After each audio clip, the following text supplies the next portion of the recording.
কি বিয়া করলি বাবা মদন, 14 গোষ্ঠী খাওয়াইলি সদন। কয় এটার মানে কি জানেননি? যে এক লোকে বউ দেখতে দেখতে মনে করেন ঘটককে হয়রান বানাই নিছে। তো ঘটক লাগ কইরা তার এক ছেলেরে মেয়ে সাজায়া দেখাইছে।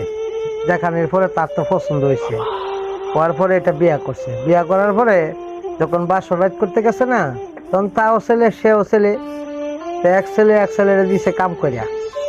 দেওয়ার পরে পরের দিন সকালে উঠে কেমনে করবো যে বউ আমারে কাম করে দিছে, মানে খুব দ্রুত বিষয় টিসা লইয়া 1 সপ্তাহের ভিতরে মনে করেন প্রবাসে আইসা বসছে। আইসা আর বাড়িতে খবর টবর নেয় না। তখন বউ চিন্তা করছে কিরে এর কাছে বিয়া বইলাম, তাই কিন্তু সাপ পাইলাম না, বিয়ার ঠিকঠাক বিচারটা করে নেই। বিয়া কইতাছে আম্মা তাই ওই রুজিনারে দেন না, আমার লগে থাকতো।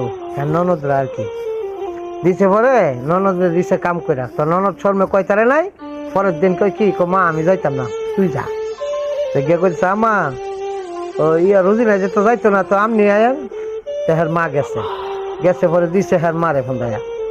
দেওয়ার পরে কইতাছে সকালবেলা উঠটা পুতরে ফোন দিয়া, কি বিয়া করে থুয়ে গেলি বাবা মদন, খাওয়াইলি 14 গোষ্ঠী সদন।